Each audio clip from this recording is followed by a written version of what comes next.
мне всегда важно общение и мнение студентов, и сегодня я его получил.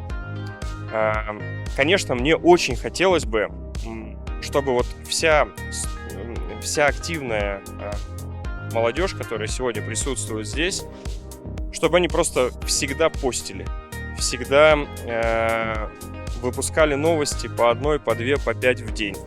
Как вы здесь? Нравится, не нравится? Какие есть пожелания там в личку можно направить? Потому что вы учитесь, и мы учимся. И нам ваше мнение важно. Если вы поштурмите, то в следующем году, когда мы будем проводить в России такой медиафорум, дай бог в России, если все в порядке будет с вопросами организации, то тогда у нас с вами будет большой конкурс на то, что ребята включатся, придут и захотят полететь. Поэтому постите, делайте крутой контент и делайте хорошие новости. Ровно вы рассказываете о том, что делаем мы и что делают наши студенты.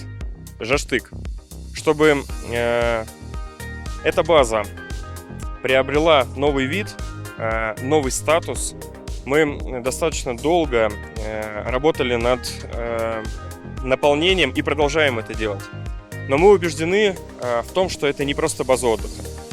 Мы убеждены в этом ввиду сезонности.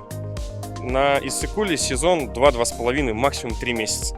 И, соответственно, когда ты рассматриваешь новый проект и понимаешь, что из 12 месяцев им будет пользоваться всего 3, становится как-то, не то чтобы не по себе, это нерентабельно. И любой проект, как ни крути, он должен окупаться. Поэтому мы вкладываем в основу термальную часть, потому что в зимнее время через определенную систему фильтрации это отопление корпусов.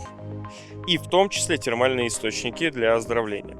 Мы вкладываем сюда как под основу это медицинский колледж с направлениями реабилитации. Мы четко понимаем, что если это будет образовательное учреждение здесь, то тогда сезонность как раз-таки добавляется как раз на период обучения. А потом ребята каникулы, перемещаются на каникулы, и появляется возможность для реабилитационных мероприятий, уникальная территория, уникальная высота для того, чтобы готовить олимпийских чемпионов, для того, чтобы проводить реабилитацию для спортсменов. И вот это мы вкладываем в основу. И бег, и вело, и возможность проведения, и большие конференц-залы для возможности проведения образовательных научных конференций.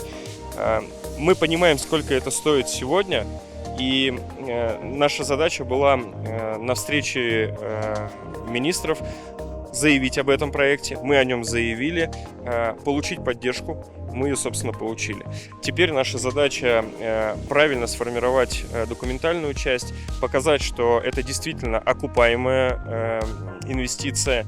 И, собственно, совместно с Российско-Кыргызским фондом развития мы проведем перезагрузку нашей базы отдыха.